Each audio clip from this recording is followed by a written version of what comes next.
So welcome to the third session of the ECPS virtual workshop series, We the People and the Future of Democracy, Interdisciplinary Approaches. This online series follows our in-person conference at Oxford University in July 2025 and continues this vital discussion initiated there. I'm Stella Schade, an intern with ECPS, and just finished my master's in political science at the London School of Economics. ECPS curates this virtual workshop series to address one of the most pressing questions of our time, how the idea of the people shapes the fate of democracy.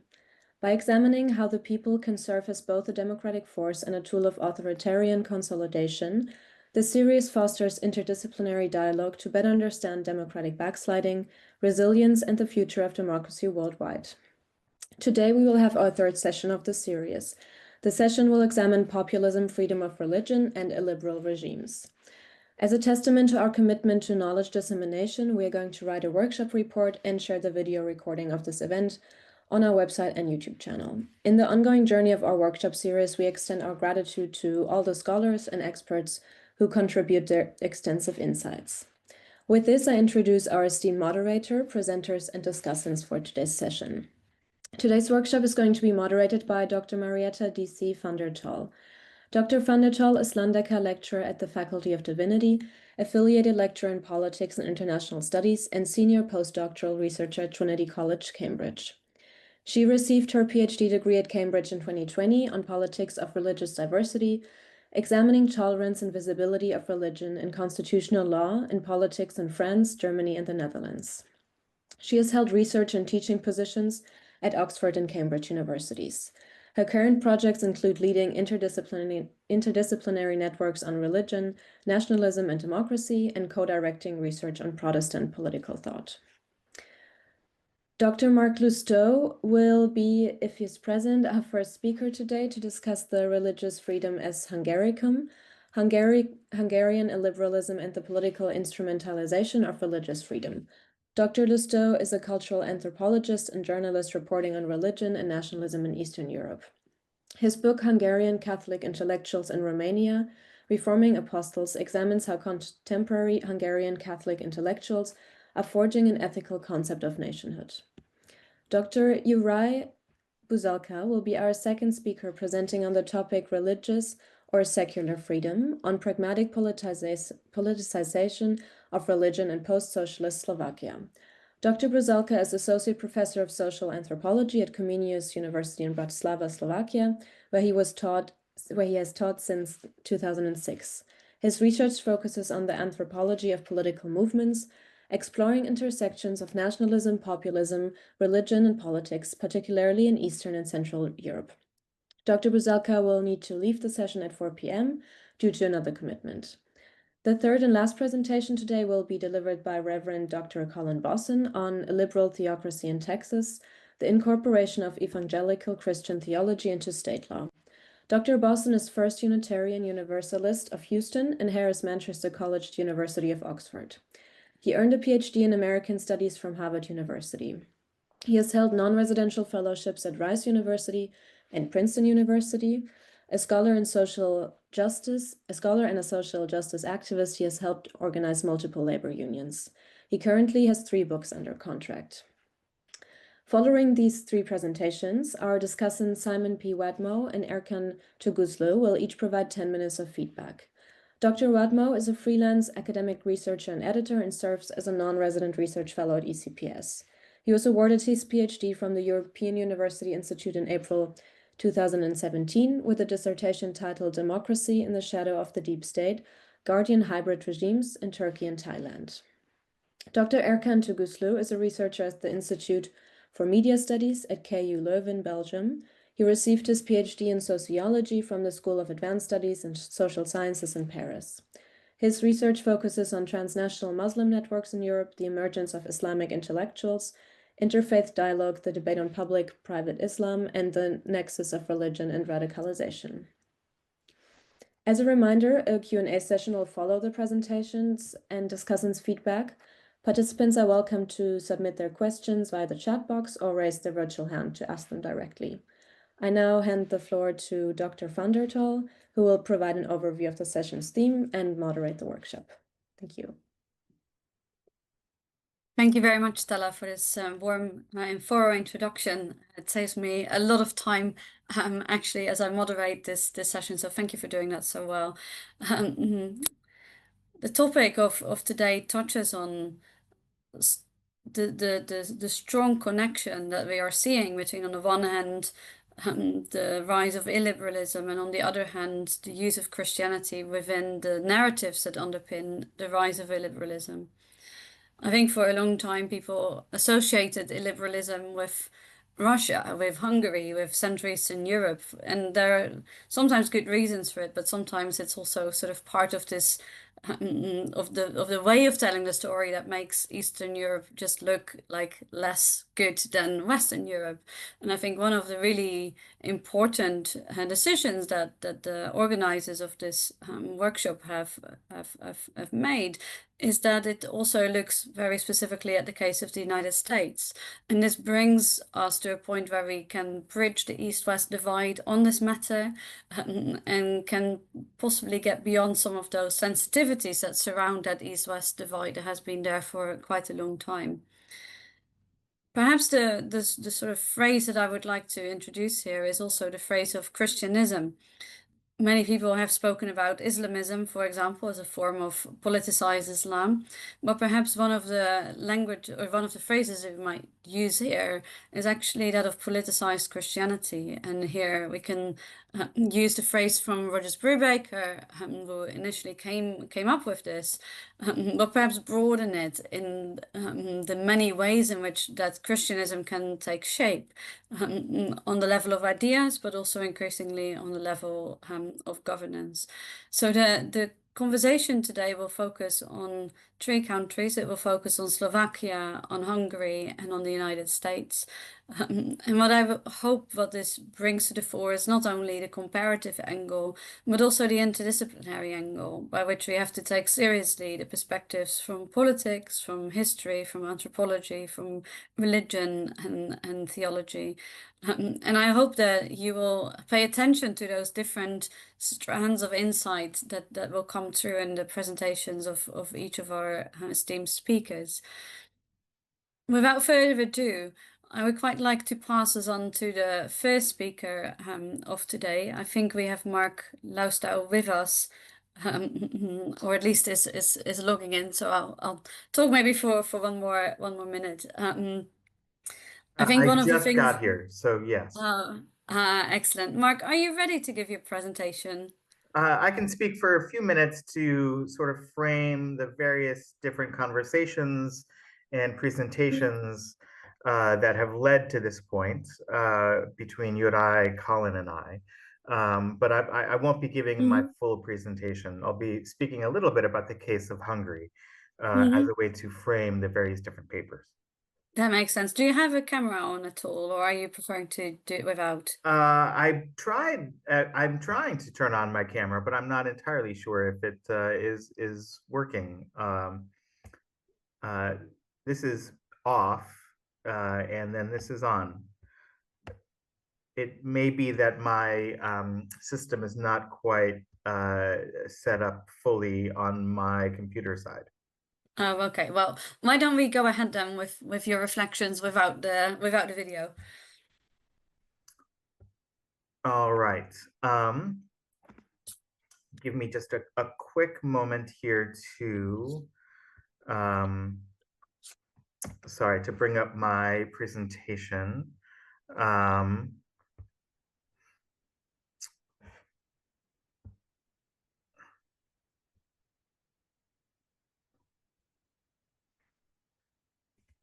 Sorry, give me 1 second. I need to bring up my notes.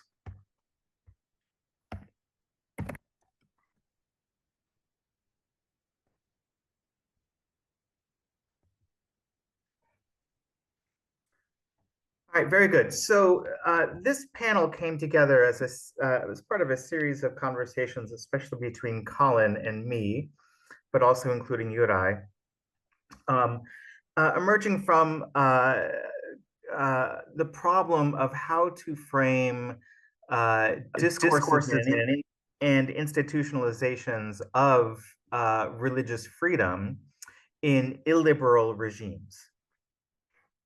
it struck us collectively that the critique of the institutionalization of religious freedom, especially in international institutions like the United Nations and its Universal Declaration of Human Rights, as well as the United States, and through foreign policy in the State Department,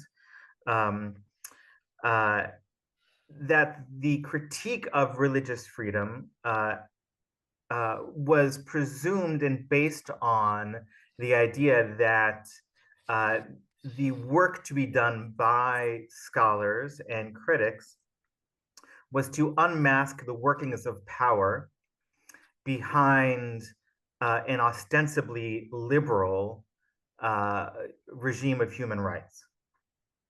And by liberal, what I meant was ostensibly neutral and ostensibly for the purpose of protecting especially religious minorities against state-backed religious majoritarian systems. And that liberal regimes were predicated on the equality of individuals in front of the law. Legal equality was the presumption behind much of the institutionalization of religious freedom. And that the job of scholarship was to critique this by revealing the workings of power, and especially the workings of power and discipline to produce certain kinds of individualized and Protestant religious subjectivities. And that was really the end goal, was to unmask the institutionalization of Protestant individualized religious subjectivity working behind religious freedom protections as enforced by international institutions like the United Nations. But it struck us that religious freedom as a discourse and then also institutionalizations were just as prominent and even if not more prominently used in illiberal regimes like in Hungary, like in Russia, and now ever increasingly like in the United States. But then also, of course, in Slovakia, which has taken a turn towards illiberalism under the leadership of Robert Fico very recently. So it struck us that the critique of religious freedom needed to be revised or even revived by applying it and then also revising it to these kinds of illiberal regimes. And it struck us that one of the, let me just turn now to an example from Hungary. In Hungary, one of the most, I would say, publicly celebrated institutions within the Hungarian government, especially within its foreign policy world, is a program called Hungary Helps, which in the Hungary Helps program is explicitly designed and explicitly promoted as a way to defend Christians from persecution internationally. And one of the basic premises of protecting Christians internationally, and Hungary Helps is active, especially in particular in the Middle East. It was very active in Syria, alongside the work of Putin's Russian regime to protect Orthodox Christians in Syria. Hungary Helps was very active there. And then in other areas around the world, the Hungary Helps Christian persecution program, as it was promoted, was actually designed in particular to try to unify the cause of defending Christians abroad with the cause of defending Christian culture within Europe against the supposed persecution by secular Europeans and secular humanists also in the United States. And one of the premises of the panel is to explore how it is that this kind of project of unifying Christian persecution, supposed Christian persecution in the Middle East, and also in Africa, on the African continent, and unifying or blurring the boundaries between that social process and the social process of defending Christianity against its weakening by secular humanists in Europe and the United States, how that process, as a central focal point of the agenda of illiberal regimes, how we might think of that, how does it fit within the critique of religious freedom as it was articulated by, for instance, Saba Mahmoud and Talal Assad in particular? Are there differences between the way religious freedom and the defense of Christian minorities is articulated as a project? Are there differences between that and the way that religious freedom is articulated and defended and institutionalized in the international arena, and to this point under a presumably liberal regime? And how might we then imagine the scholarly project of critique of religious freedom if we cannot presume that liberalism is the institutional framework within which religious freedom emerges as a project, defending religious freedom emerges as a project. So those were some of the questions that are animating this panel, and most basically trying to understand the way that the defense of religious freedom operates within illiberal regimes. Certainly Hungary is an example of that. Increasingly, Republican-dominated governments are an example of that in the United States, and that's what Colin will speak to.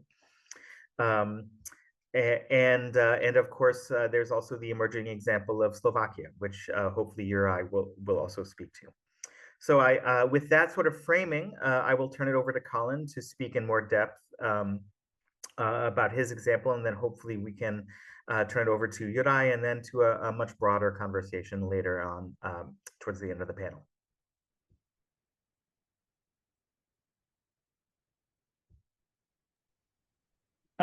Okay, I think Juraj was actually supposed to be next, but oh, then I will turn it over to Juraj. Yes, so shall I say a few words? Yes, please. Okay, so thank you very much. This has been very productive, both entrées. Actually, I would like to focus on Slovakia, as already mentioned, and I would start by mentioning a certain breakthrough that happened last Friday in Slovakia. It's a small country with approximately 55% Roman Catholics plus some Greek Catholics and relative minority, or no, not relative, but 6% of Protestant. But according to the census, was an increasing number of religiously non-affiliated persons, which is somehow mirroring the much more systematic decrease of religious belonging or religious identification in Poland. But this is just the statistics, but the breakthrough took place somehow paradoxically, taking into account this kind of trend of diminishing importance of institutional religion in Slovakia. Traditionally, the Slovak national project has been bi-confessional. There has been quite essential, strong Lutheran component in nationalism, and Catholicism was much more, despite this majority, it was kind of complementary to this, let's say, nationalist project. And it has always played a role all the time in modern history that this biconfessional model was applied. Czechoslovak Republic being the case when the overrepresentation of the Protestant minority was evident, while the fascist Slovak Republic of the World War II period was a typical example of Roman Catholic dominance, very much reminiscent of Croatian case or some other cases in Eastern Europe of the World War II period. So this is just to give you an example that all this biconfessionalism is now more or less gone, and we are having much more divided society into, now I'm very much generalizing, of one part that is mostly, let's say, enlightenment and counter-enlightenment, or if you wish, modernized, progressive, and reactionary. And actually the spectacular clash of religious and secular liberalism took place last Friday when Slovakia basically adopted a constitutional law voted especially by Robert Fico, the prime minister of a far-right government, and a solid group, or they usually considered to be standard Christian Democrats, representing approximately 10% of the population. And basically they passed the constitutional law that in Slovakia requires 3/5 of the parliament, that recognizes only biologically defined sex of man and woman. Basically, in fact, transgender people are no longer recognized, and the change of gender or even a name from female and male in Slovak, this makes the difference, is not possible. So basically, the law was interpreted as passing thanks to predominant theories, conspiracy theories on so-called gender ideologies. It was supported by civic associations, believers of laity, from among the laity, backed up by disinformation websites and usual scenario, influential church personalities. It has been a 23rd change of constitution since 1993, when the independent Slovakia was established. And the fact is, when it comes to the topic of our seminar, the fact is that it undermines the secular character of the state, limits freedoms of citizens as defined by liberal constitution, and even challenges the primacy of EU law in Slovakia, which is quite important, but not discussed very much publicly. But the experts already said that basically the Slovak parliament voted for limiting some EU law, EU system. So the interesting case is that actually the most profitable in this passing of law has been the political entrepreneur, mainly Robert Fico. And here comes the point: former communist who married into the communist elite in 1980s from a relatively low rural status. He has been applying very instrumental measures in politics. He used to be third way person of the Blairian style.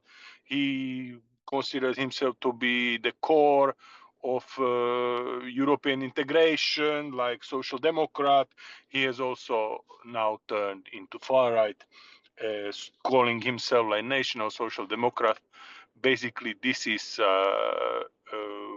climaxing in the expulsion of his party from the Party of European Socialists that is about to take place this month. So the question is, I use this as a case, this breakthrough, why this happens and why it happened this way. And basically, I have only 2 points, kind of social anthropological, if you wish, or what I call, or what I would assigned or considered to be the originating in something called cultural economy, and one is more or less autochthonous, which is related to post-peasant, what I call post-peasant setting. It's a very specific way how Slovak society was modernized under Soviet-style industrialization and modernization, and what kind of role religion played in that. And then there is an important component already mentioned, and it's a global dimension, some say it's a global populist movement or whatever. There is more to add to this, but definitely there is some sort of religiously defined changes, let's say, or religiously inspired changes or effects that influence countries like Slovakia on the periphery of Europe. Okay, so a few words about this post-peasant integralism that I even connect the post-peasant setting, which is the social setting of modern people in Slovakia who relate themselves to let's say, rural society. Slovakia is still predominantly, or very much more than the neighboring countries, defined by its rural heritage. The recent modern people traveling all around and speaking foreign languages are the children and grandchildren of former peasants. That's the point I'm raising. So some sort of imagination and memory, especially livelihood memory, of nominally modern digital society is very much linked to let's say, agrarian period, where religion played specific role, I would say. I'm not saying bigger or smaller, but it was intertwined with specific social organization, or within specific social organization. No surprise that this religion is considered morally superior to, let's say, any individualist Western style modern religion as part of, let's say, secular society. It includes some definition of incommensurability of cultures, and I got inspired by Douglas Holmes, who wrote 25 years ago already about the integralism in Western Europe. That is a movement emerging from the European tradition of counter-enlightenment, and it represents the commitment of integralism to traditional cultural forms, but they are all very much vigorously modern. So I'm saying basically that this integralism has an East European post-socialist appearance. It's not the one that he defined by studying Jean-Marie Le Pen, but somehow this has very strong religious component. It's also related to cultural economy, including the memory of livelihood, that basically when people think about what is moral even in the economic sense, how is it connected to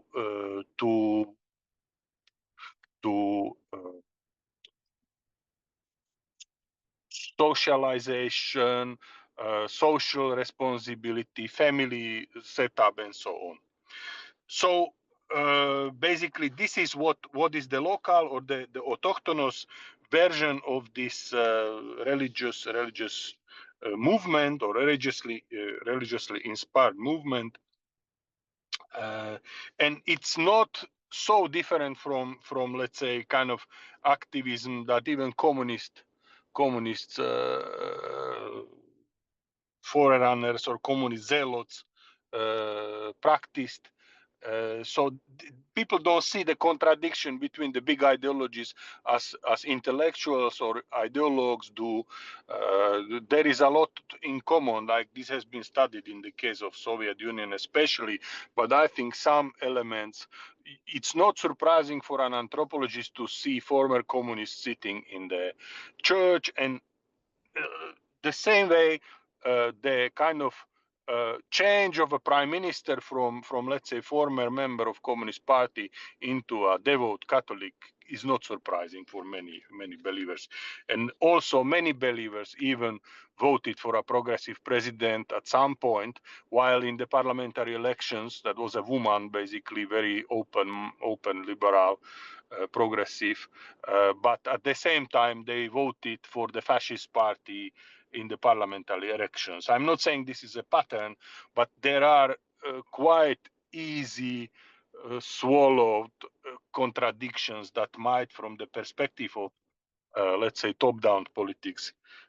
seem irrational, but they have their own rationality. And I'm saying this is connected to this post-peasant condition, where actually these ideologies we usually associate with the Western division of public sphere do not apply. Okay, so I can continue in this autochthonous discussion about the role of religion, but this is not a problem that the former communists turn to be Catholic. That's what I wanted to say. So this is fairly in line with the popularity of the Smer party, who is now or has been recently turning conservative, very much supporting the church, interested in meeting and symbolic beatification or symbolic recognition by the church leaders and so on.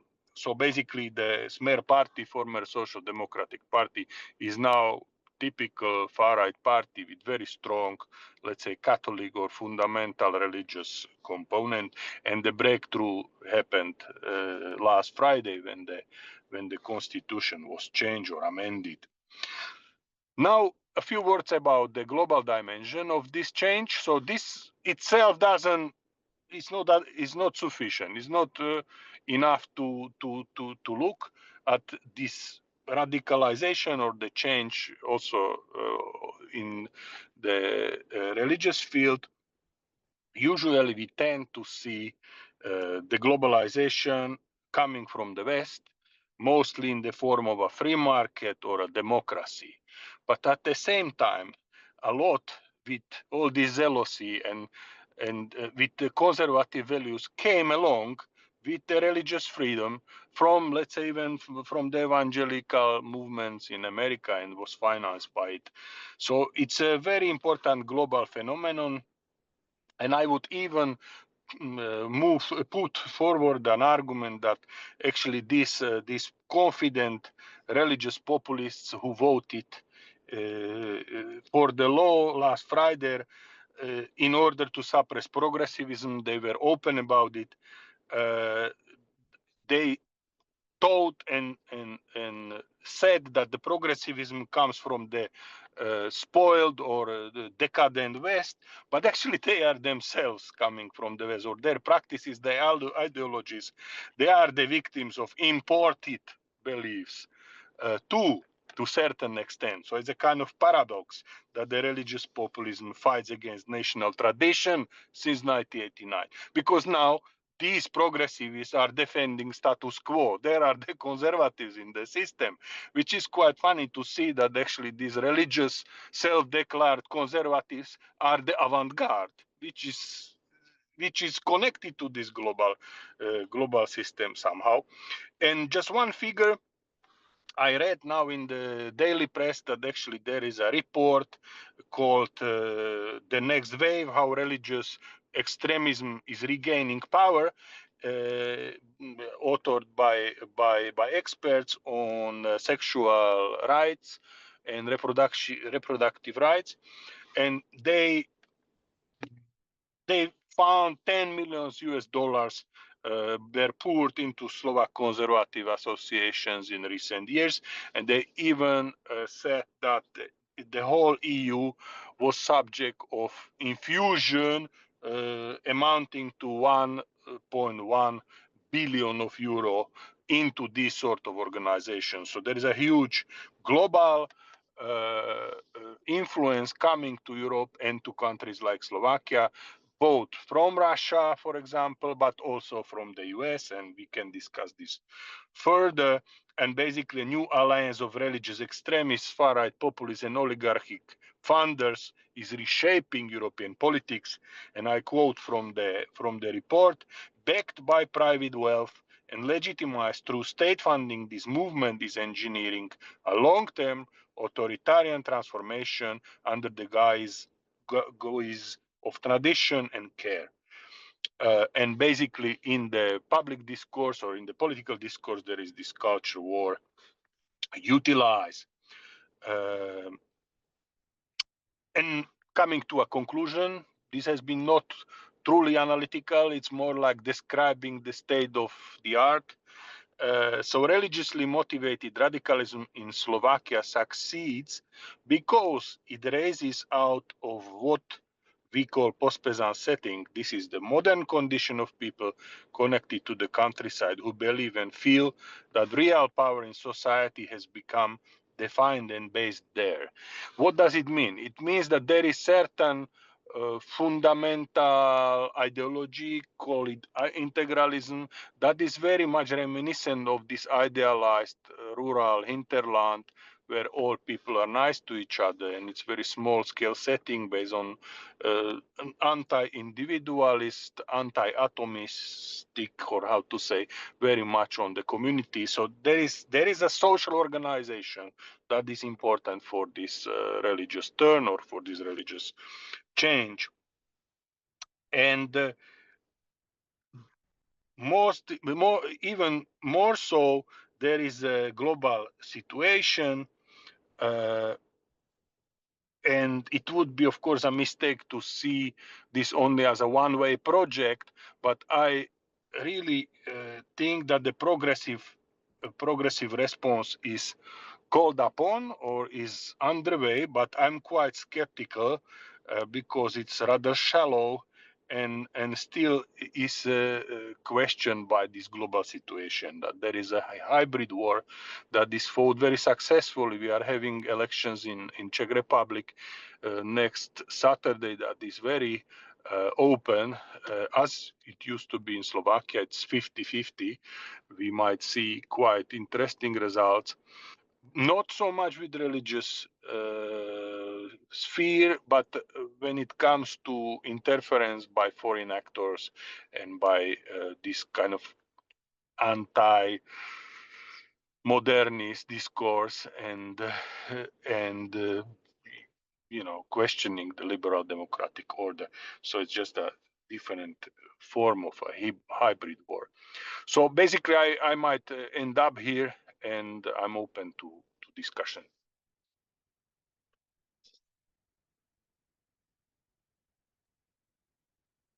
Thank you so much, Juraj. I'm just passing on the word directly to Colin. Please, the floor is yours.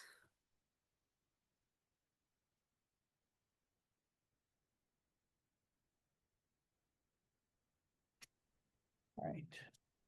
Okay. Like I said, I've not had experience doing PowerPoint before, so let's see how this goes. Share. And are you seeing my PowerPoint? Yes. Okay. All right. So, yeah, I changed my topics slightly because I had a case study literally fall in my lap. In August, a member of my congregation, the First Unitarian Universalist Church, and her daughter were plaintiffs in a successful lawsuit against 11 Texas public school districts over the implementation of Senate Bill 1110. The bill was set to require. Colin, we couldn't see your PowerPoint right now. You cannot see the PowerPoint right now. Yeah. What do you see? Started, but now it's the black screen. Okay, great. Stop share. Thank you. Let me try again. Microsoft. Can you see it now? Yes. Okay. Thank you. Okay. Right.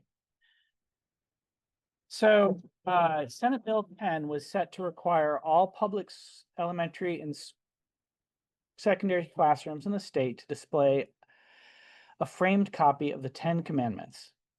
After hearing the merits of the case, Federal Judge Fred Fiery issued a preliminary injunction preventing SB 10 from going into effect.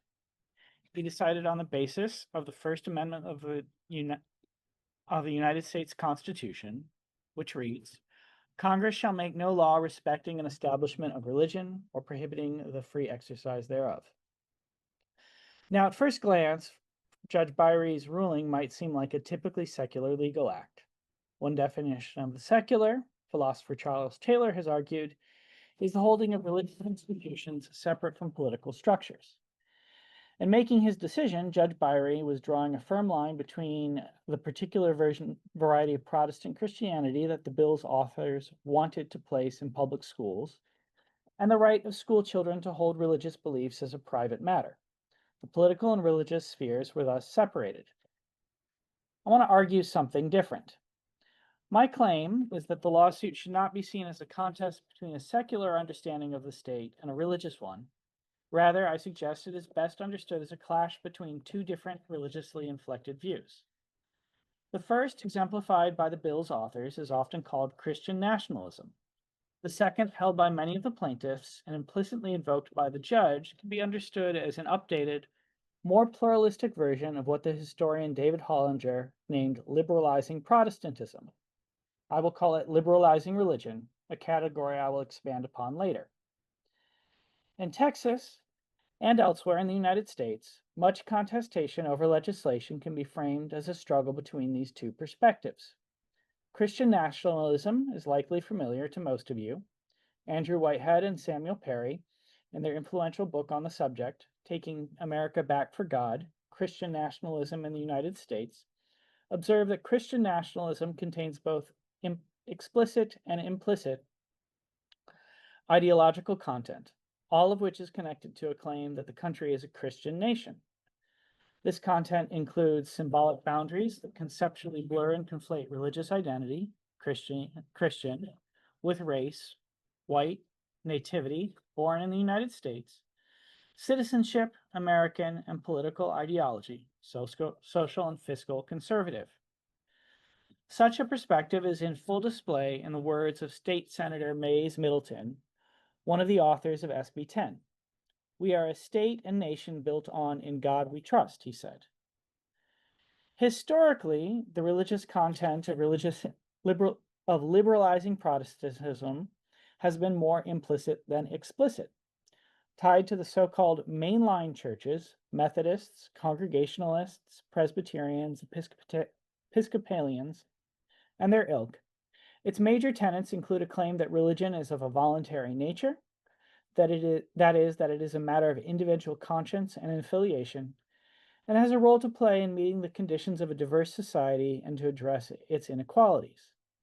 These two tenets combine into a belief that political and religious institutions should be held separate. At the same time, they also suggest that religious beliefs, religiously inflected moral suasion, and religious organizations have a role in shaping public institutions. In his work, Hollinger traces the ways in which the influence of liberalizing Protestantism grew across the latter half of the 20th century, even as membership in mainline congregations declined.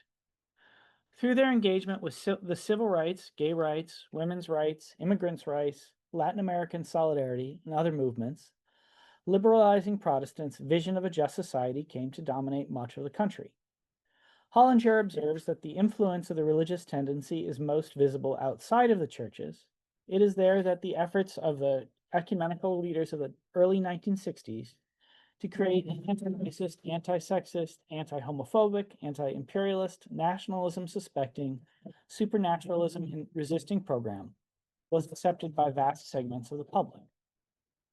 In Texas, one prominent example of this dynamic can be found in the family of former Governor Ann Richards. The state's last Democratic governor, she lost the election in 1994 to George W. Bush. When Richards' kids were little, she placed them in the First Unitarian Church of Dallas's cooperative preschool. The congregation's religious tradition, Unitarian Universalism, is one of the most liberal and in some cases even left-leaning of any religious movement in the United States. It values individual autonomy, pluralism, and democratic practice. The church played a vital role in organizing the plaintiffs for Roe v. Wade, the now overturned United States Supreme Court case that for 50 years guaranteed women the right to abortion. Prior to becoming governor, Richards worked for the legislator who successfully argued Roe. Her eldest daughter, Cecile, went on to become the executive director of Planned Parenthood, the nation's largest reproductive health care provider. Cecile maintained a long connection to the First Unitarian Church of Dallas, returning in 2015 to worship with the community. When Roe was overturned, the congregation again emphasized that its members believed that access to reproductive health was a religious value. They organized transportation for women seeking abortions to New Mexico. Speaking before an audience, Daniel Cantor, senior minister, claimed that they did so because God loves you. You have dignity and worth, and your life is the priority here. Cantor is an example of how, over the course of the last decades, liberalizing Protestantism has expanded beyond Christianity to become liberalizing religion. During the 20th century, Unitarian Universalism shed its explicit connection to liberal Christianity. More tellingly, during that same period, many Jews, especially those connected to the Reform and Reconstruction communities, essentially became part of the liberalizing Protestant coalition. They started to accept more converts into their ranks, that is, that they upheld the principles of voluntary association and the individual right to conscience, while at the same time taking an active role in projects of social reform. The changing nature of the coalition is exemplified in the lawsuit against the implementation of SB 10. The abbreviated name of the case is Rabbi Mara Nathan versus Alamo Heights Independent School District. The plaintiffs consisted of 22 adults and their minor children. The majority of the group identified as belonging to religious institutions. 9 claimed Jewish identities, 5 claimed to be Christian Protestants, 1 was a Hindu, and 1 was a Unitarian Universalist. The other 6 did not belong to a religious community of any kind and held religious beliefs that ranged from atheist to spiritual. These non-religious individuals still framed their objections to SB 10 within the schema of liberalizing religion. An atheist couple's response was typical.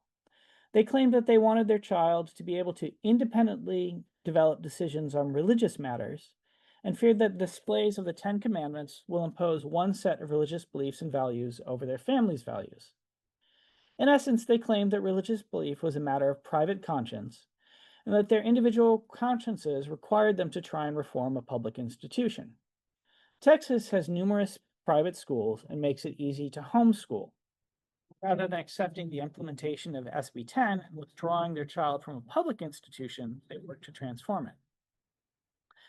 In his ruling deciding the case, Judge Buttery drew explicitly from liberalizing religion. He agreed with the plaintiffs that SB 10 threatened them with personal spiritual offense if the law was implemented. Over the state's government's objections, he also found that the potential damage that they might suffer was as a result, gave them legal standing in the case. In other words, it granted them the right to demand a reformation of a public institution. Significantly, he implicitly criticized Christian nationalism while uplifting liberalizing religion throughout his ruling. He noted that early immigrants to Texas arrived, at least in part, in search of freedom from government-controlled religion. He also wrote of the danger of majoritarian government and religion joining hands. In doing so, he cited a number of thinkers historically affiliated with either liberalizing Protestantism or liberalizing religion. These included Christians, atheists, Unitarian Universalists, Hindus, and Buddhists. In his conclusion, he went further and suggested that to avoid religious rancor and legal wrangling, the Texas legislature could require posting one of the iconic texts of 20th century liberalizing religion, a selection from the Unitarian Universalist minister and author Robert Fulgham's 1987 text, All I Really Need to Know I Learned in Kindergarten. Responding to Judge Buttery's ruling, the state's Attorney General, Ken Paxton, invoking his own Christian nationalist understanding of the United States, invoked his own understanding of Christian nationalist understanding of United States history. He claimed from the beginning, the Ten Commandments have been irrevocably intertwined with America's legal, moral, and historical heritage. More significantly, he refused to recognize the overwhelmingly religious orientation of the plaintiffs, calling them woke radicals seeking to erase our nation's history, rather than recognizing them as primarily religious people who held a different theology than he did. In essence, he objected to their individual rights to conscience and their rights to reform public institutions. Paxton is one of the state's most virulent Christian nationalists. His efforts to erase the religious identities of the plaintiffs is a reminder that the legal system is a realm where contests between different political theologies are likely to play out. Political theology is often understood as a secularization of theological concepts. Here it seems to be the literal incorporation of theology into the structure of the state. It's a struggle over whether the state of Texas will promulgate a theology of Christian nationalism or a theology of liberalizing religion. Elsewhere, that populist movements can be understood as efforts to create forms of collective identity that seek to answer the question of who the people are for a given polity. In the United States, white supremacist populism, which holds white people as the people, is one populist strain. Pluralistic populism, which imagines the people as an inherently multiracial and multi-ethnic nature, is another. Looking at the case of Nathan V. Alamo, I suggest that Christian nationalism can be understood as a political theology connected to the first form of populism and liberalizing religion connected to the second. Each seeks to describe a particular understanding of the people and the state. My examination of the contest between Christian nationalism and liberalizing theology, white supremacist and pluralistic populism in my state of residence is just as its beginning. Looking forward to our conversation, and as I expand on this project, I'm particularly interested in perspectives that help me develop a richer theoretical framework around the connections between religion and the law, and engage with discourses around a liberal statecraft, a subject which I had originally hoped to incorporate into this short paper. For now, though, I simply thank you for your attention and look forward to your feedback. So, thank you very much. Thank you very much, Colin, for your presentation.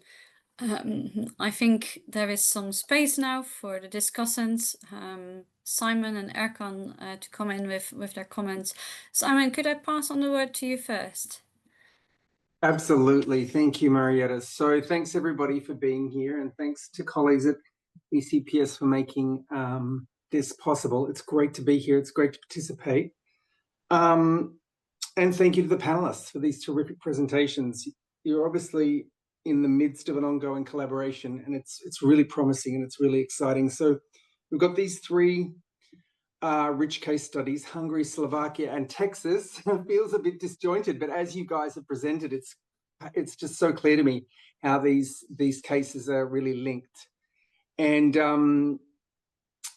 they are different contexts, I guess, especially the US context and the Central European, as Marietta sort of laid out the parameters at the beginning of her remarks. You know, we have this East-West, old world, new world contradistinction. It's really, really interesting to me. But I think the three cases definitely, as I'm sure you'll all agree, strike a common thread. That is obviously to say the politicization of religious freedom as a tool of illiberalism, or politicized Christianity, or Christianism, as Marietta invoked in the beginning.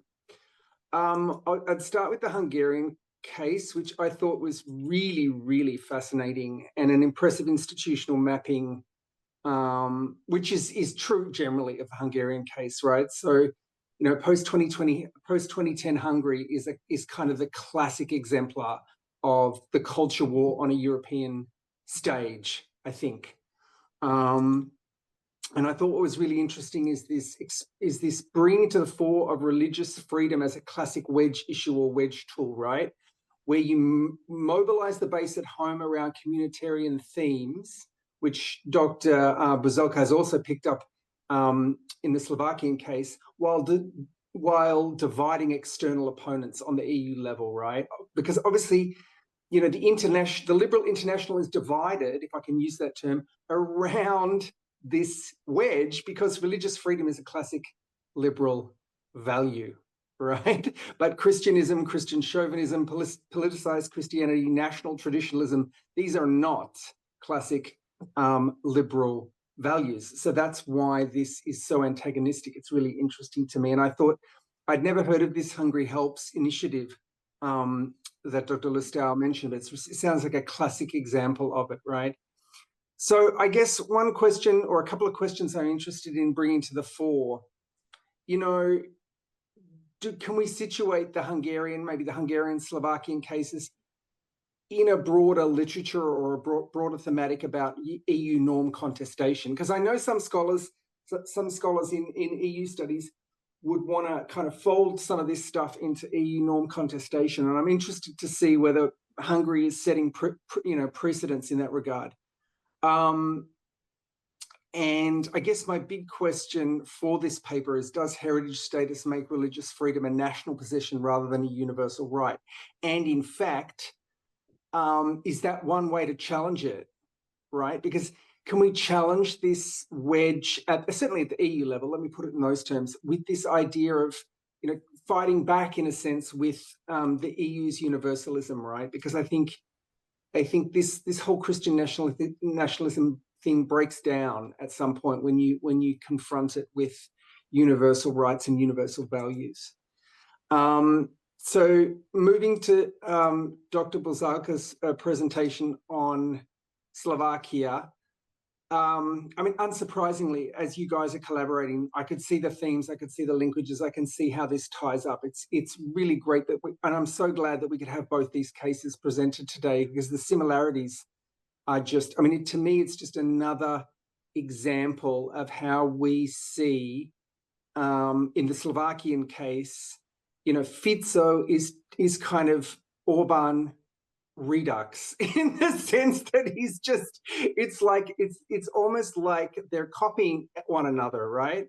In this populist repertoire. I mean, Dr. Buzalka, you made the case that Fico has kind of morphed the classic political chameleon as he's kind of entered politics, left politics, entered politics. But that's classic Orban as well, right? I mean, if we looked at the Orban at the beginning of his career, it's shocking how much he's changed and how much he's adapted. And I think there's a question that we can ask about whether, whether we're looking here at classic political entrepreneurship. Because certainly with Orban, if you look at the trajectory of his political career, and Fico the same probably, I think you'll clearly see, these are people who've established a business model, right? Give the customers what they want, sell, and make a tidy political profit. And I think that's a really interesting example. And I think maybe we can think a little bit more about pragmatic populist entrepreneurship.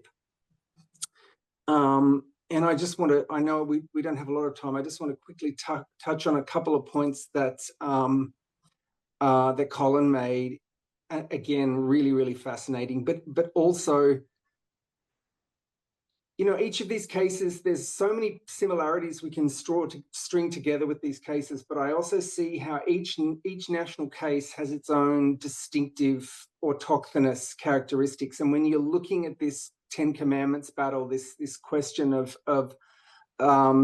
attempting to enshrine freedom of religion as kind of legalized theocracy, that as you mentioned, Colin, that pulls on a big strand of traditional American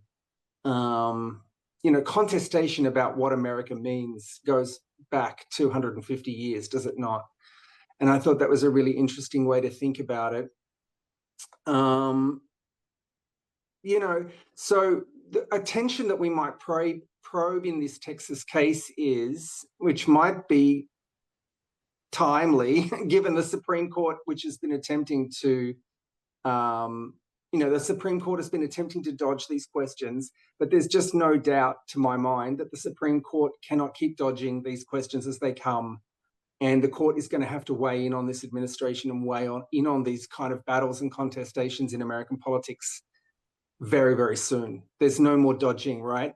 So a tension we can probe then is whether this state level illiberalism or illiberal theocracy is going to come up against federal constitutional limits. And whether Texas is an outlier or a bellwether for kind of wider US trends. I think that's also a very interesting question. So just before I pass over to Erkan for his comments, I just want to draw out some cross-cutting themes. So for me, what's really interesting is the instrumentalization of law here, or of kind of use of lawfare or law, however you want to think about it, to sort of entrench this political contest. The point I made before about populism and political entrepreneurship. And, you know, just ask a question about what the future of pluralism is. One final point, right, which is something that we didn't actually draw out specifically, and that's the international linkages. So something we do at the ECPS, we've done from the beginning, is stress the international linkages of global populism, from long-standing Russian funding of right-wing political parties in Europe, Russian propaganda and interference in elections, but also one thing we work on a lot at the ECPS is this illiberal international, right? This collection of leaders, particularly in Europe, but not only, who reinforce and support each other.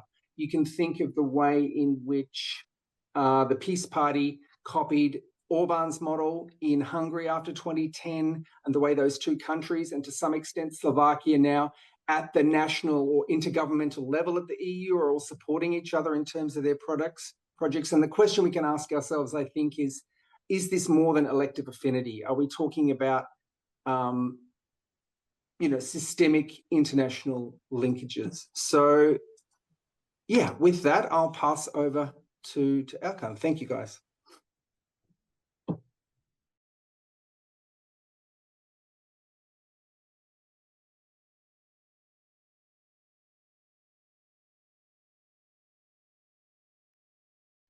Erkan, you are mute. I told myself. Sorry. So good afternoon again. So delighted to listen to these three panelists, three speakers, working on the ways in which religion and freedom are being reshaped in not in illiberal regimes, but in illiberal politics, actually, in different contexts, like in Hungary, Slovakia, and in Texas. So what unites these papers? What are the common points? What I see is the religious freedom is, or protecting the religious freedom is not a concept or a principle or neutral right. What I see is much more a kind of political entrepreneurship, but at the same time as a kind of instrumentalization of religion, and more provocatively a kind of domestication of religion in domestic politics, as well as in also foreign politics as well, like we see in the Hungarian case. So this religious freedom is being redefined by the political actors, as well as by religious actors as well. So not only the politics that the political actors or figures that they implement these religious freedoms, but somehow they are supported. In the Texas case, maybe by the religious figures and communities, as well as in the Hungarian, because of this or Slovakian case, sorry, this cultural background, actually. This protecting pluralism and diversity, here we often see with the idea of the religious freedom, but in this case, what we see in these three cases, that the freedom itself becomes a contested object. Okay, so sometimes turned into a battle of the cultural symbols in the public life, in the public space, because in the public space we want to bring something that is seen as private. This is always a dichotomy, What is in public? Public, it should be neutral. Public, it should be open to everyone. It's a public space, as the public can go there without any discrimination. But somehow, taking the example of the schools, we want to give or impose, let's say, a kind of interpretation of religion in the curriculum, maybe, and then are we still talking about a public neutrality vis-a-vis in this religious freedom? Time to time, we also, these political entrepreneurs, they want to emphasize on the law, actually. So this law becomes a battle of the whether we want to put this religion in constitution or in some part of it. So these are the things that we have to think about: the politics, religion, and the freedom of speech. What we see is in these illiberal regimes that they want to protect the religion. So for example, in the case of the Hungarian foreign policy program, so explicitly defends the Christians abroad as parallel to persecution, erosion of Christians at home by secular Europeans, by secular Americans. So they want to implement this cultural symbolic war, let's say, in the public debates. Then how do we critique this religious freedom? This is a kind of questions come to me. So when it is not liberal institutions but illiberal regimes that are the main advocates. Okay, what does it mean if religious freedom, if it is used to defend a majority rather than the minority, or to impose a kind of interpretation on the public? Okay, to make more and more visible. Okay, that's what I see from Hungarian case, the Texas case, and as well as for the Slovakian case as well. So taking my notes as well. So in the Slovakia, a good example is about whatever they are coming from, the different backgrounds, even these are the Marxist backgrounds or communist backgrounds, socialist backgrounds. They are mixed with the Catholicism that can be seen as a strange rationality of contradictions, maybe ex-communist Catholics, hybrid ideologies. But what I see is Juraj explaining and highlighting these moral, and then not the moral, the economic rationality that's part of the memory, the rural post-peasant social imaginaries, that they want to keep this religious conservatism as a kind of moral background or moral superiority. Okay. The last point from the Texas case, that's another interesting case. That's a liberal regime, what we are calling, but with some illiberal politics, may see. So even we are in the liberal regimes, in the liberal democracy, we may have some illiberal politics, and this is what I understand or take from the last speakers, as a theological debate, maybe also the 10 Commandments meal. So that would like to regard these 10 Commandments to be displayed in every classroom in Texas, for example. This looks like a straightforward secular ruling separating religion from the politics, maybe in the case, but should not be seen as a secular law versus religion as well. So it may we see these clashes of the different theologies as well, a kind of Christian nationalism and a kind of liberal individualistic religion as well. So that's not me. The last point is all of these things that and remind me the point of the power, who use this power by using whatever this religious freedom, imposing religious, doesn't matter. It makes sense still with the critics of the Sabah Mahmoud and Talal Asad about these the how we use this secularism somehow not to only guarantee the neutrality of the state, but at the same time to create a kind of a hegemonic way of defining the politics as well. Doesn't matter it is liberal or illiberal. Somehow religion becomes a kind of, I want to make a link with the Simon's remark as well, as a kind of political strategy or political entrepreneur of using this religion in public space. Okay, so I stop here, and so thank you again. Thank you very much to both of you for your comments. They were very rich, very wide-ranging as well. I think before we go back to any of the speakers, I would just like to open the floor and see if anyone else would like to add questions or reflections on the presentations that were given so far.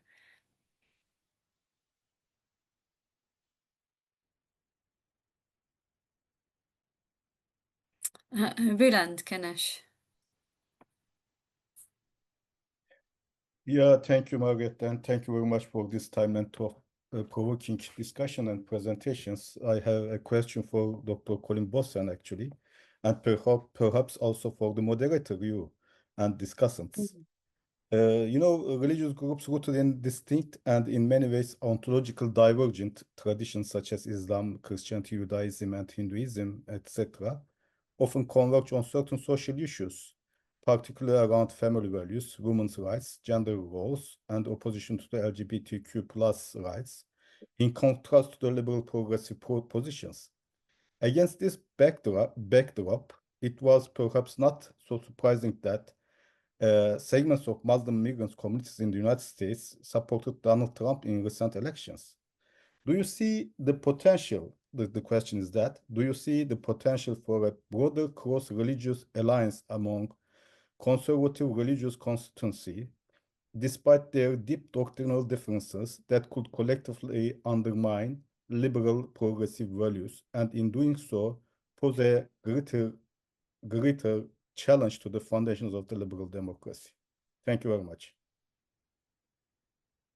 Colin, that's an enormous question. Would you like to give it a go?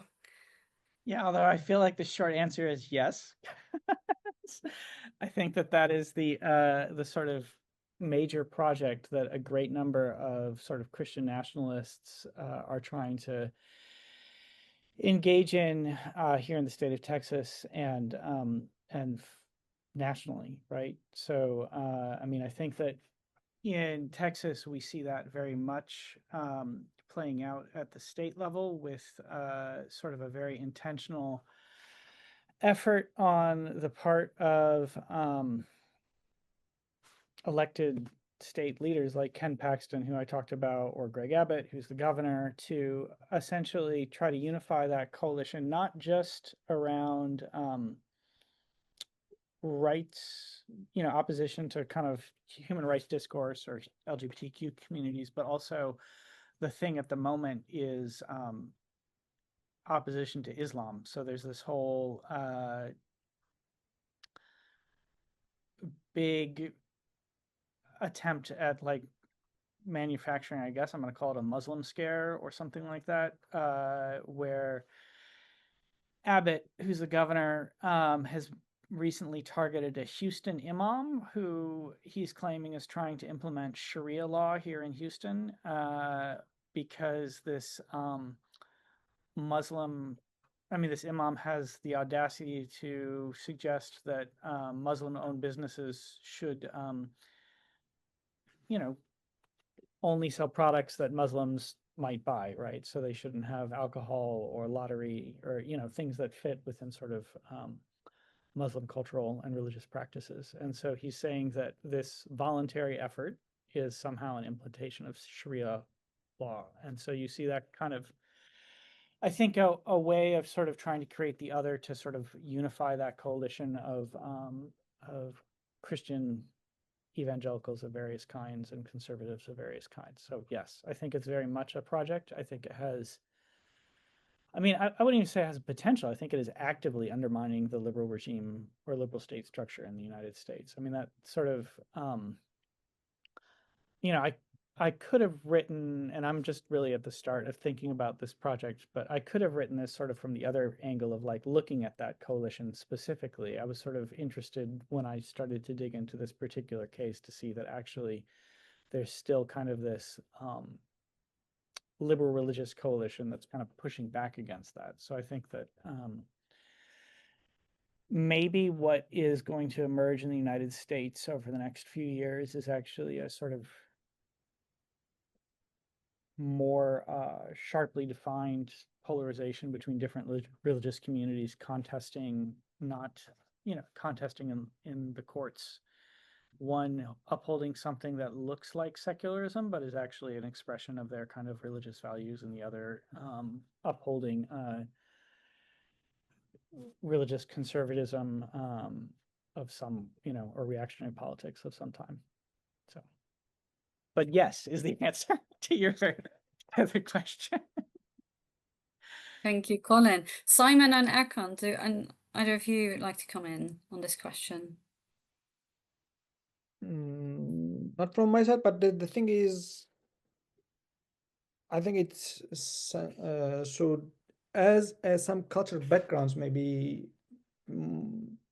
several years ago. So I saw a study, I read the study. So some of the Muslims, they vote for the Christian Democrat parties, and formerly they voted for the Socialist or the Greens, but then they decided to not to go to the Greens or Socialists because of these traditionalist values like against the LGBTs or families and so on. So for this reason, they find the Christian Democrats they're closer than the other parties. So and still it's relevant. So some years ago, and in Belgium also, I saw the same attitude vis-a-vis the when they vote and when they elect. But is this something that they are creating a coalition? I don't know. That's something else. But so at the social background, what I see during the election specifically, these moral backgrounds come up always, and it's easy to find these connection points.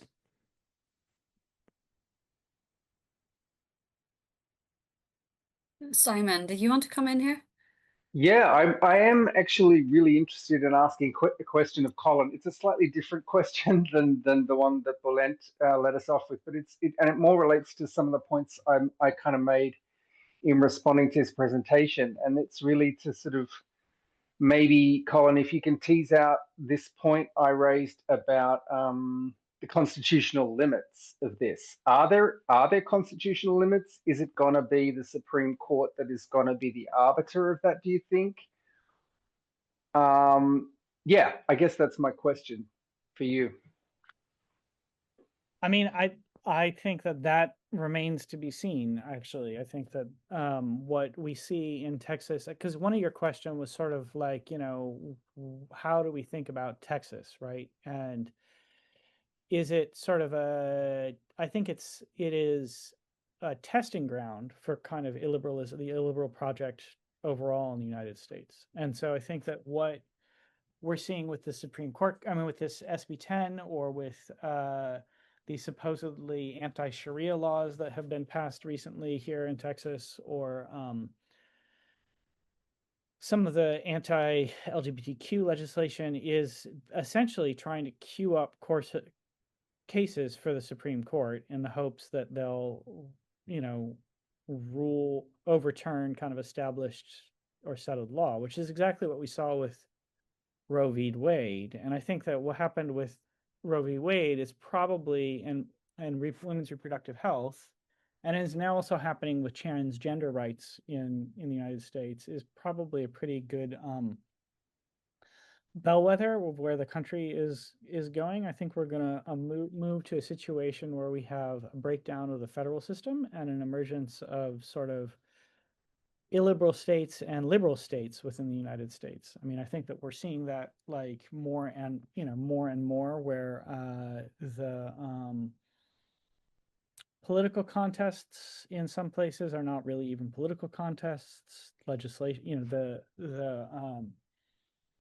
sort of classic human rights regime that was maintained by the Supreme Court for much of the 20th century is kind of falling apart. And, in Texas, abortion is illegal, and we have really a lot of incorporation of explicitly Christian nationalist perspectives into state law, whereas in a state like California or New York, that's like not happening, at all. And so, yeah, so the limits, I'm skeptical that the Supreme Court, as it is currently constituted, is going to actually maintain those limits. I mean, I think that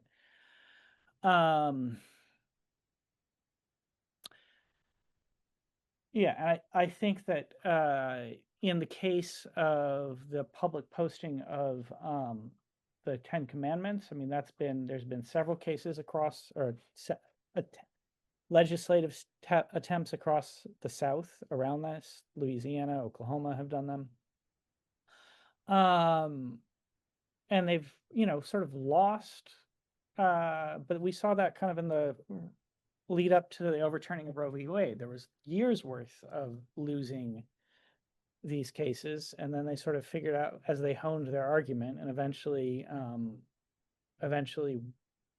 were able to overturn Roe in a way that, like, a lot of legal scholars didn't agree with, because they said it was sort of like essentially an invented argument overturning decades of precedent, right? So, I mean, I think that, and maybe I'm going on too long, but I think that the real thing that I would say is that what seems to be true in the present political moment in the United States is that law is becoming less and less a matter of reasoning and more a matter of power. And so you have whatever political entity has power is sort of making rulings along the lines of whatever their kind of like political ideology is, whether or not they are interested in precedent.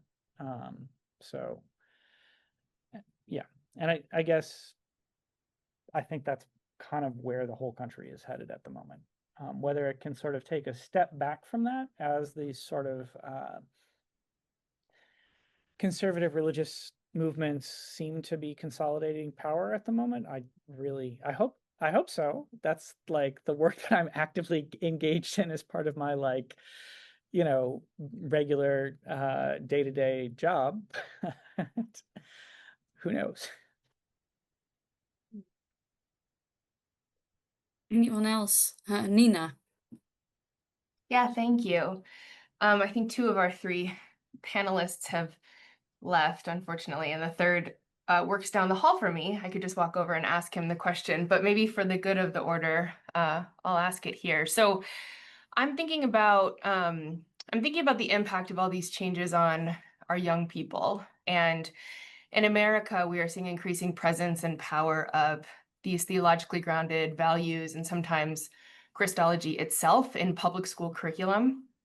And it feels like this is sort of being done in hopes of establishing conservatism or Christian nationalism among young people. And it a little bit speaks, I think, to the difference in generation or practices that Dr. Buzalka was speaking to, difference between rural and metropolitan lived experiences and all of that.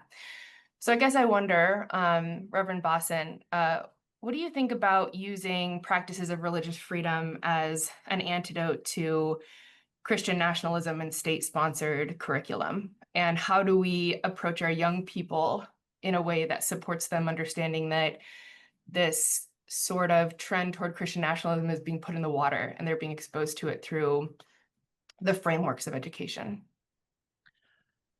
Well, I mean, I think the question of religious freedom as a sort of antidote or pushback against Christian nationalism is really going to get to the question of like, what do people in the United States want the United States to be. And I think that, you know, it is not coincidental that Christian nationalism is emerging as I shouldn't say emerging, re-emerging as a virulent force in the United States as we sort of move more and more towards a increasingly diverse, increasingly pluralistic society. So, you know, I think that the question around that is actually sort of a one maybe of coalition building. I mean, Houston claims to be the most religiously diverse city in the world, which I'm sort of skeptical about for a variety of different reasons, but like that's sort of often the public discourse. But as you probably know, it's very hard to get interfaith dialogue going in the city. And so, you know, how do you bring together, is there a way to bring together people around that dialogue of religious freedom at a time when Christian nationalism is on the rise? Like, is there a way for, I guess I'll just call myself out, right, to like develop some kind of alliance with like the imam here in Houston who's being targeted, not over, you know, over the question of religious freedom when we might, I'm sure we do actually disagree on, say, LGBTQ rights, right? And so, you know, is that a sort of kind of reverse wedge issue that has the potential to be unifying? I think the thing that's interesting to me about the class of plaintiffs in SB 10 is that you sort of in the lawsuit against SB 10 is you actually see that, right? You have it's not huge, but you have Jewish folks and Protestant Christians, a Unitarian and a Hindu. So, you know, is there a way to like, as well as atheists and agnostics, right? Is there a way to sort of expand that like coalition to kind of really push back against Christian nationalism on sort of religious freedom as the sort of unifying thread? In terms of like young people, you know, people have tried that in other places. Like there's Interfaith Youth Corps and groups like that. There's not been a chapter here in Houston.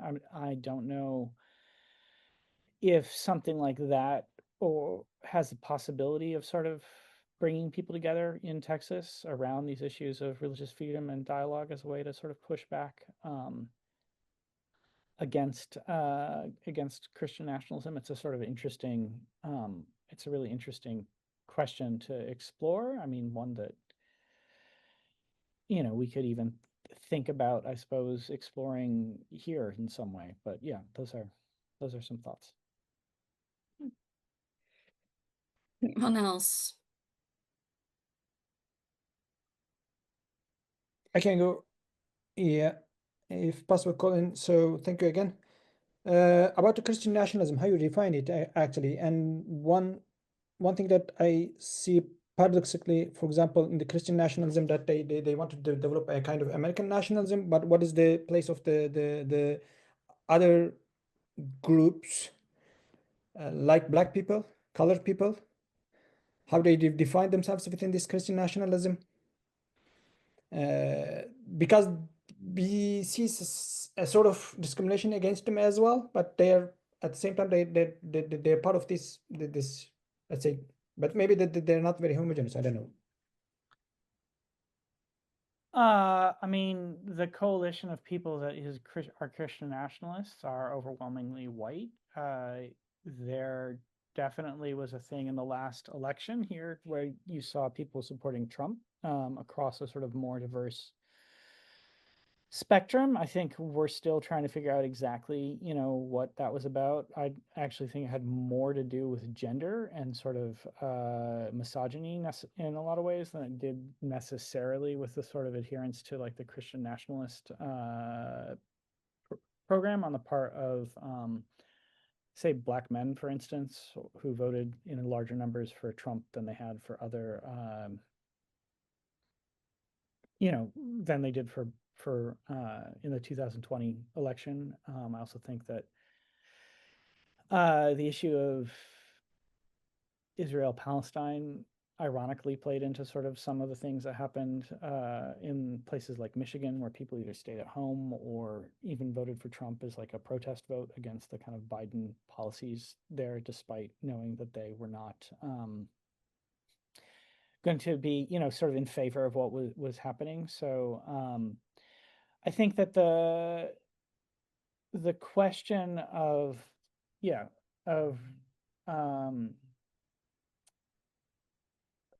whiteness as it relates to sort of Christian nationalism is hugely important. I think that one of the things that is really important to understand about whiteness in the United States is it is not a stable category. It's a category that is fluid and sort of has changed over time, right? And so I think one of the things that is happening amongst some people of color who are not Black who are supporting the sort of Christian nationalist movement is that they're making a bid to be sort of incorporated into whiteness, maybe, and to be sort of receive white privileges, you know, as part of that. I think that that's kind of that seems to be true of sort of most of, like, say, for instance, the Southeast Asians who are supporting Trump. They're trying to sort of perform a certain kind of whiteness and be incorporated into that system. And there is a lot of scholarship on how that happened amongst sort of European ethnic groups in the United States since, say, the late 19th century, early 20th century. It seems like it's playing out here again, particularly in Texas, particularly with some Hispanics, mostly Hispanics of Mexican descent, who seem to be able to at least partially be incorporated into sort of the white system of white privilege, as long as they're willing to go along with the kind of like dominated Christian nationalist sentiment. So yeah, so I mean, it's very fluid, but I do think that it's still kind of about this sort of understanding of the citizenship as white, and like, are you going to align yourself with that whiteness, or are you going to demand your sort of own specific ethnic or, you know, religious identity?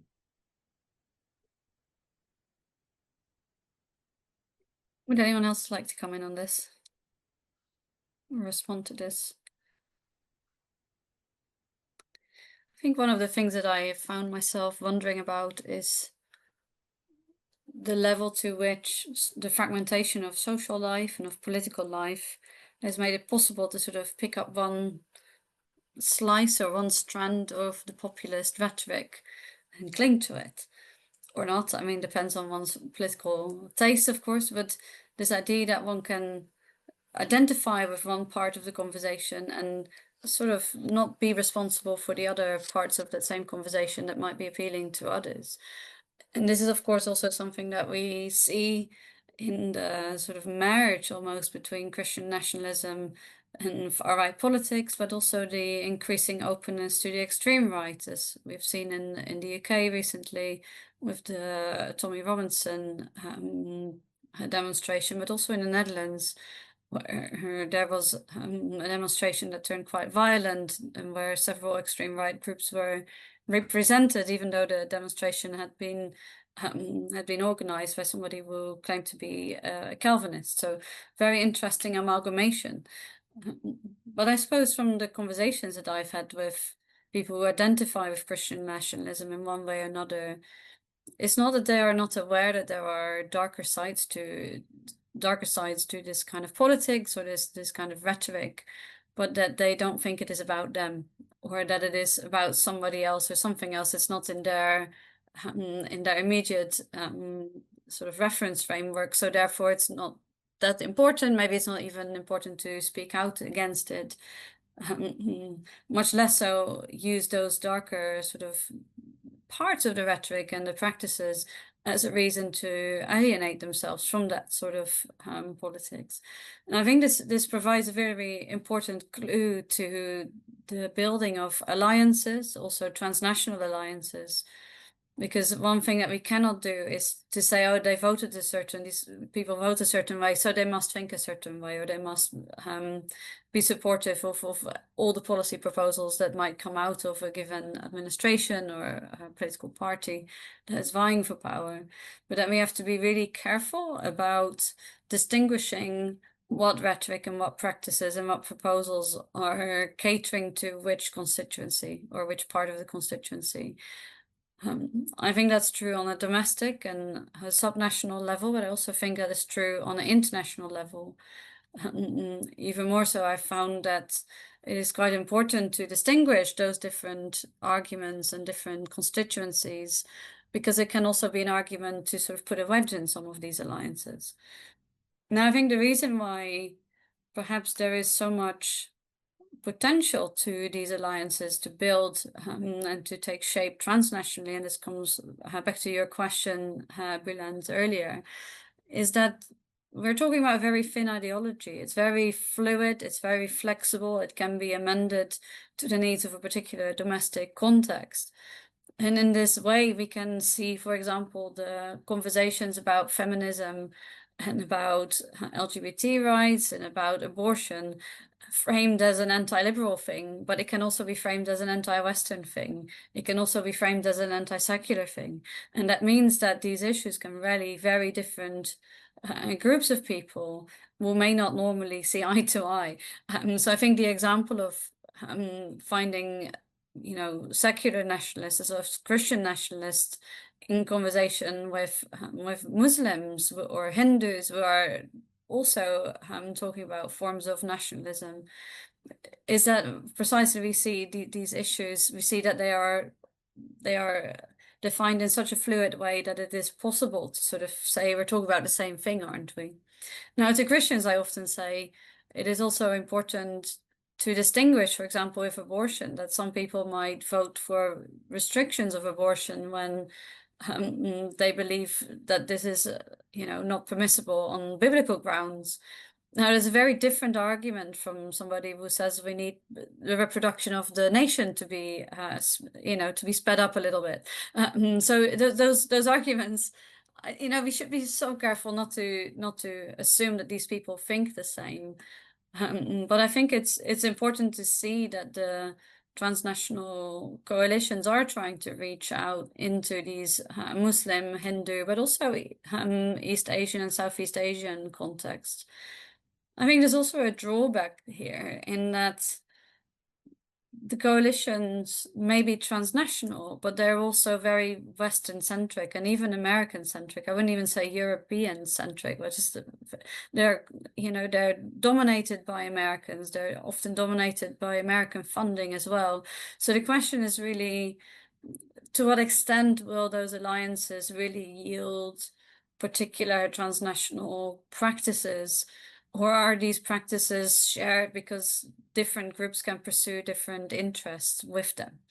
And I think I'm a bit more pessimistic for these alliances, in that I think that a lot of, you know, countries in the world do not really buy the American centeredness of this conversation, but also because some of the sort of American centeredness of this conversation doesn't really make all that much space for you know, the proper participation of other demographics in this movement. And this was something that came up in a thesis that one of my very strong master candidates wrote earlier this year, comparing national conservatism with you know, conversations with Hindu nationalists. And that, you know, one of the things that he said was, you know, they're just not really taken seriously. They might be put in a panel, but it might be the last panel of the day. It might be a panel that's chaired by some Anglo-American person. And that really shows that it's an uneven alliance. And that, again, can indicate that some of these alliances might not be as long-lived as maybe some people would like them to be. Now, that said, I think we have to pay particular attention to the role of the law in all of this, particularly because in the sort of in the intellectual milieu of the far right, we see a strong emphasis on the constitution, on the law. This is something that if you're interested, and you can read some of the work of Roger Scruton, who even says that, the Constitution is the heart of the nation. So if people are trying to identify and to determine what the heart of the nation is, one of the first places they will go is the law and is the Constitution. It's in a way weirdly circular, but I think it's important to understand because it helps us maybe to anticipate some of the pain points, as it were, in the culture wars, and rather than running with them, to sort of try and see if one can preempt what the conversation could be like if one took out the polarized angle from it. As somebody who writes a lot about constitutional law, I'm at the same time also very worried about the long-term impact of these radical right movements on the development of constitutionalism, not only because they undermine pluralism or minority rights, which is, of course, a very important part of this conversation, but I think it's even playing with the fundamental aspects of constitutionalism. What is a constitution? Who can change it? Who can interpret it? Does this go through parliamentary procedure? Does it go via a court and judges? Or is this dependent on what, sort of the mood of the people is, or the mood of the society is like? And I think there are some very serious transformations happening here that are perhaps a bit more understated than the typical constitutional amendments or even redrafting of entire constitutions that draw our attention. And I think paying attention to these technical changes at the level of interpretation, but also advancement of certain arguments in the law, is something that requires some legal skill, but cannot live outside of the analysis of sociologists and I think theologians, but also people in political science. So it makes the conversation interdisciplinary, but it shouldn't just be an interesting conversation. I think what we do see is there's something at stake.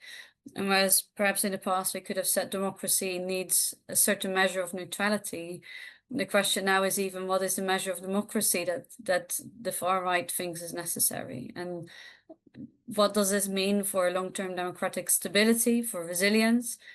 Will our democracies ever look like the way they looked like 10 or 20 years ago? If not, what would the alternative look like, even if we're talking about certain tweaks within the democratic process, or even certain negotiated settlements that, in the past have settled some of these deep social divides? And this is the label that's attached to this is pacification, where people might sort of exchange certain constitutional goods to each other on the understanding that, the culture war is now at least paused, if not ended. So that's just some food for thought for those who are concerned, I think, about the direction in which democracy is being taken, but also constitutionalism is being taken. And I think if anything, as my final comment, it's quite sad to see how Christianity is being used for some of these processes, not in the least because the whole project of constitutionalization was part of settling, what used to be what we used to call the wars of religion. Now, history is much more complicated than religions fighting with each other. I don't think religions as such fight. It's people who may or may not hold certain convictions or are part of certain religious communities.